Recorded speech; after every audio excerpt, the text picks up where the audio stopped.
My dermatologist basically said, I'm really sorry to have to do this on the phone, but the mole did come back as melanoma. Hi everyone. This is going to be a bit of a different vibe from my usual videos. As you can see, I'm not even in my kitchen.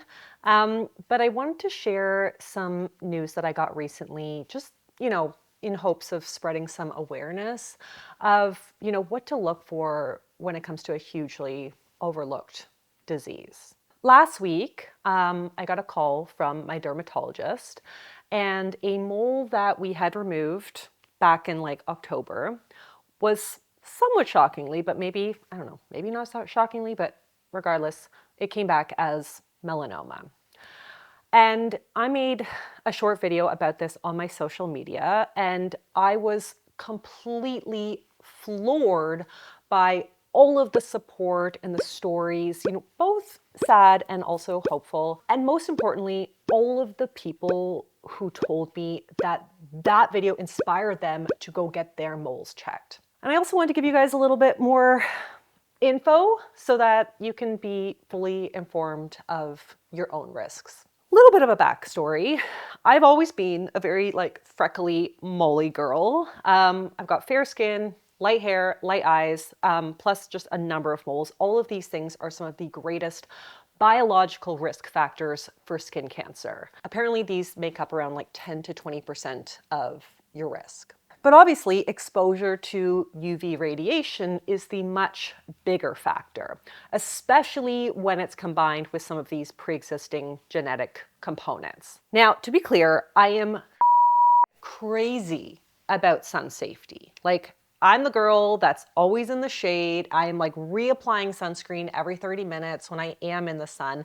And I also live in Canada. So my lifetime or yearly exposure is probably way, way less than some of you who live south of the equator. But if there was damage done, it was probably in my childhood or my teen years when we just knew a lot less about the damage of UV rays, and we certainly weren't thinking about it from an anti-aging perspective. And I'm a millennial, and I know this is probably really hard for a lot of Gen Zs to even imagine. It's probably so cringe. But going to the tanning bed as a teenager was just where we hung out in the mid 2000s. After school, we would roll up to the tanning bed with our coconut smelling tanning lotion, and we would all get our base tans. We'd put that little Playboy bunny sticker right above our pubic bone, and we thought we were doing a good thing. We thought this was actually practicing sun safety. Because, hey, at least we weren't going to get a blistery burn on a sunny day when we had been practicing and getting our base tans inside in the beds. So I just want to put it out there that there was probably 5 to 6 years of my life where I was not practicing sun safety. And it is very possible that this played a role. I will never really know. So this is just me saying that if you're still going to the tanning beds, please don't. There are some great self-tanners out there if you like your skin looking darker, or you can do as I do and just embrace your natural color.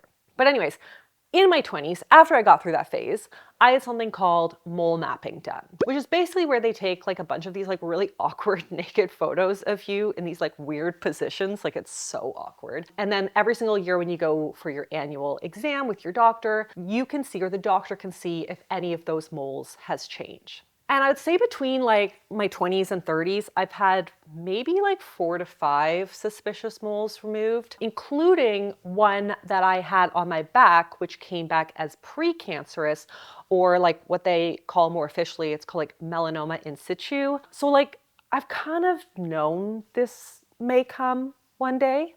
But of course, the challenge with looking back at my old medical images was that my body had changed so much and my moles had completely changed post-pregnancy. Basically in pregnancy, this hormone called the melanocyte stimulating hormone, this changes and it impacts the pigment producing cells in the skin. So your moles will look completely different, pre-pregnancy to post-pregnancy. So those images basically became obsolete to my doctors.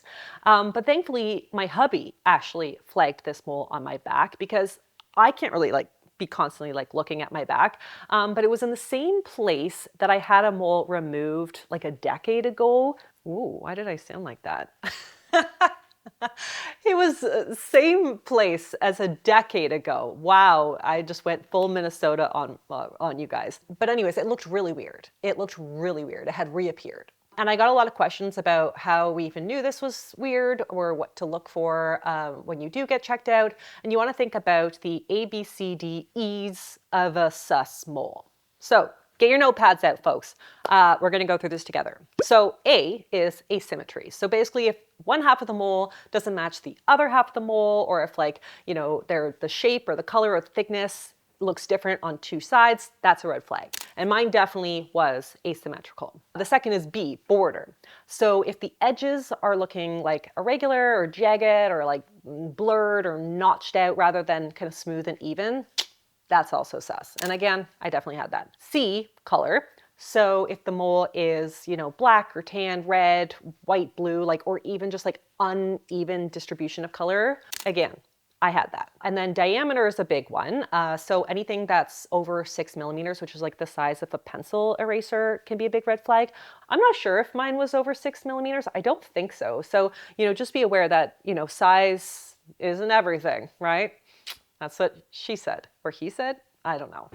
And then the last one is evolving. So again, like any change in the shape or size or elevation, color, symptoms, like things like bleeding or itching or crusting, obviously that would be more alarming. I didn't have that. But the fact that the precancerous mole grew back in the same spot really quickly, obviously that's a big red flag. So I had just like a really bad feeling about this as soon as my husband pointed it out to me. I wanted to see my dermatologist instead of just my GP because I assumed my doctor would be like, oh, just go to the dermatologist. So I would, you know, I would just be adding an extra step. And I didn't want to have to go through all of the steps of seeing my GP, then getting a referral, then being triaged by the dermatology clinic, and then waiting potentially many, many months to actually be seen by my dermatologist. And here in Canada, and I'm sure many places as well in the United States, there's a huge shortage of dermatologists, especially if you live outside any of the major cities. And most dermatologists here at least have a medical-based practice, which would be covered by our Ontario Healthcare or OHIP. But again, it can take like up to a year in some places to be seen. And then they also sometimes have their cosmetic route, and that's where they do like their Botox and their fillers and their lasers, etc. And because our government pays so little for these medical visits, all of the like covered or insured medical derm services are in like super duper low supply. So that is like the major driver of this like bottleneck. And I felt most comfortable seeing my dermatologist who has my chart and who has the results of all my previous biopsies. And I also just, again, like did not feel good about waiting. So I was like, okay, I'm gonna go the cosmetic route. I booked myself for Botox that I probably didn't need that quickly. And then after like paying my $800 for my Botox session, while I was in the chair, I was like, oh, hey, can you just like take a look at this mole that I think looks strange? And he agreed. He was like, don't like that, don't like it. So he biopsied it, he stitched me up. I had to wait a month to get the results, which is crazy. Even he was like, I'm sorry, this is crazy. And then while I was waiting, I thought, you know what?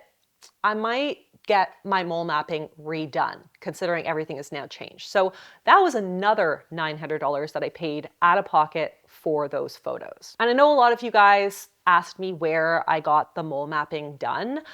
So for my GTA friends, my kind of Toronto area friends, I went to North York Dermatology Clinic for that, which is not actually my normal clinic, but I drove for it. Now, I did see some kind of hot tips in the comment section that in the US, you probably, you know, can pay for a mole check. And my clinic, that is not a thing. And also I heard that, you know, even though you are paying for all of your, you know, services out of pocket in the States, there's still a bottleneck there to see a dermatologist, which is crazy. But also I learned that here in Canada, at least, there are walk-in dermatology clinics that would be definitely worth trying. But if you do go the referred medical route and you want to try to reduce your wait time, some other tips that I've since learned are to ask your GP to write on the referral urgent or suspicious lesion region, please rule out melanoma. Hopefully that will help you be triaged to be seen faster. You can ask to be referred to multiple clinics, which can potentially half your wait time because you'll get into whichever one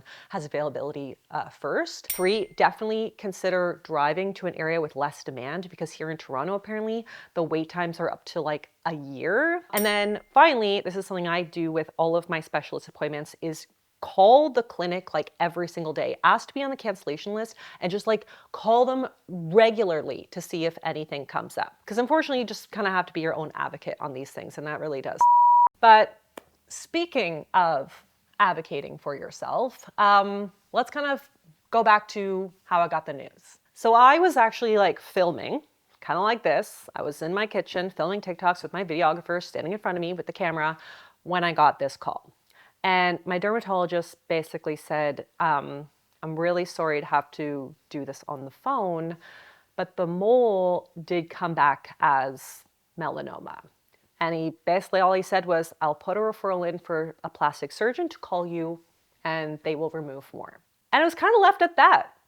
And obviously, like if I was in the right mind, I would have asked a million more questions, but I was kind of like shell-shocked. I was working, I was not in the right headspace, and I was like awkwardly on the phone with a camera in front of me. And I kind of had to do, right? So I totally compartmentalized the news and I went into like Abbey work mode and I did like another hour of TikToks, like recording. And when I finished filming, I kind of came to and I gave them a call and I asked them to send me the results. And my GP was traveling that day, so she couldn't explain the results to me. So naturally, I just like ChatGPT'd them. And thankfully, at least according to ChatGPT, the results were reassuring. So basically, my melanoma was invasive melanoma, but it was stage like 1A out of 0 to 4. So very early stage. Thank goodness we caught it early. And then they look at the Breslow depth, which is the most important factor in determining survival rate. So anything below 0.8 millimeters is considered low risk. 0.8 to 1 millimeters is like low to moderate. 1 to 2 is moderate. And then over 2 is high risk. Mine was just 0.5, which really was great. It kind of translates to a level 2 melanoma, which has a very high chance of survival. Then there's something called ulceration rate, which means that it's broken kind of through the top layer of the skin. And I did not have ulceration, which was also good. They also report on something called mitotic rate or cell division rate, where of course, like the higher the mitotic rate, the faster the tumor is growing. And mine showed kind of just mild proliferation. So it wasn't rapidly growing, but it also wasn't contained. So if I just let this go, like didn't notice it, this would definitely continue to grow. And then finally, there's something called margin status. So this is how much of the tumor was removed just in the biopsy. And mine showed that the invasive part of the melanoma was fully removed by the biopsy, but that there were still abnormal cells in the periphery, which of course would suggest that I would need like a wider excision. So all of this is to say that because I caught this early, as early as I did, and by that I mean like I basically had this biopsied within months of it appearing, I'm in really, really good shape to beat this. And if you get biopsy results back that do indicate a melanoma, things that you definitely want to ask about are, of course, what are the different like elements of the diagnosis? That's important to start, the things we just talked about. You'll want to ask like, do I need a wider excision? Do I need lymph node biopsy? Do I need further imaging? Do we need a referral to oncology? You'll obviously want to understand your risk of reoccurrence, if you should get your family members checked, because again, there's a genetic component here, how often you should be coming in for skin checks, and then, should you be making any other changes to your lifestyle to reduce your future risk. Now, in my case, the next steps were to surgically remove just like a larger area. And then of course, like I should be coming in to see my dermatologist for checks every 3 months or so. And that's exactly what I did yesterday. So, there's my battle wound. Oh, it does hurt a little bit. I'm very, very lucky. The plastic surgeon literally called me just hours after I got the results last week and just like squeezed me in immediately for an appointment. They took, I know we can't like see it. I don't even have a photo of it, but like they took probably 2 centimeters or so. I don't know how many stitches I got because again, I can't see it, but he was working for a while. So I assume there's a lot in there. And I'm gonna have a scar, but who the cares? You know, this is it. Yeah, there are way worse outcomes. And hopefully he got it all and I won't have to have another excision, but we are testing all of the cells to make sure.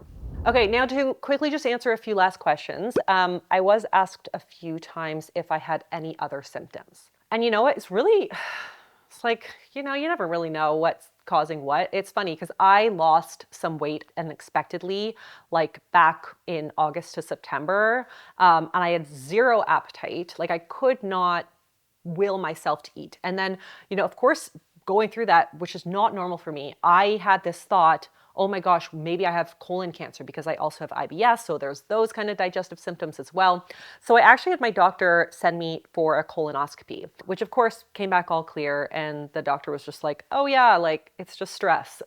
So I don't know. I'm pretty sure my weight loss was a combination of stress and IBS. And obviously those two things work together and create a perfect storm for these things. But no, according to what I've read, at this stage of a melanoma, there's almost never any other kind of systemic symptoms. Obviously, if you catch these things later, there may be. So later stage symptoms would be things like unexplained weight loss, fatigue, loss of appetite, like fevers, night sweats, and just like generally feeling chronically unwell when you don't have a other explanation for it. And ironically, like I said, like that is what I was experiencing like since September. But it's just, you can't ever tease apart the stress and the IBS from any other aspect of my health. So she's messy. I also got the question, if they found it in one mole, should they start to like biopsy more? And that's kind of my question too. I have hundreds of moles, if not more, like who knows how many, thousands, I don't know. I would be like a body full of stitches if they tested them all. Like I wouldn't have skin. But this is why the mole mapping is so useful if you are high risk and can afford it. So yeah, if it's something within your budget, I do think it's worth doing. And then obviously when I do go back for my checks, if there's anything that we think looks a little sus, she's coming off. While I was in the operating room and I was kind of like actually looking more intently on my back, I was noticing that there's another mole that grew back from a previous, you know, biopsy. And now I'm like, oh God, how like, ugh. So I'll probably be going back to the dermatologist soon to get that checked out. More Botox, I guess. Anyway, I know this is a very serious topic, but I absolutely have to finish on a hilarious note. No, user 149629 and Mehmet. This is not from seed oils or eating vegetables or wearing sunscreen. Honestly, I'm really praying for you and your ignorance in this life, but thank you for giving me a good laugh from this experience. It really does make my day. And as Taylor Swift might say, it's actually romantic. But anyways, that's all that I have for you guys today. As I said in my kind of original video on social media, I'm not sharing this for sympathy or empathy or for you to worry about me. I'm not worried about me. This is not going to be my demise. I'm mildly psychic and I know this is not it for me. But I just really wanted to share this story and be, you know, open and honest about it, just as like a gentle reminder to like trust your gut, to take safety in the sun seriously, to advocate for yourself and your own health, to be seen when like you believe something is not right, and also just like learn what to look for, do your regular checks at home, and even if you have no risk factors, just to like make an appointment today with your GP just to get like a baseline check, because you never know. I'm going to keep you guys posted when or if I get any more news. But again, I'm just so grateful for your words of support and for sharing just that my story helped remind you to get checked. You know, these kinds of messages always make me showing up here on the internet, which I don't always love doing, by the way, just like really really, really, truly worth it. Because if I can just help that one person, you know, making a 2-minute TikTok, I've lived a full life. So thank you guys. Thank you for sharing that. All right, friends, I'm gonna go get myself back to work, but I love you all. Please stay healthy, stay safe, praise sunblock. We got this. I'll see you next time.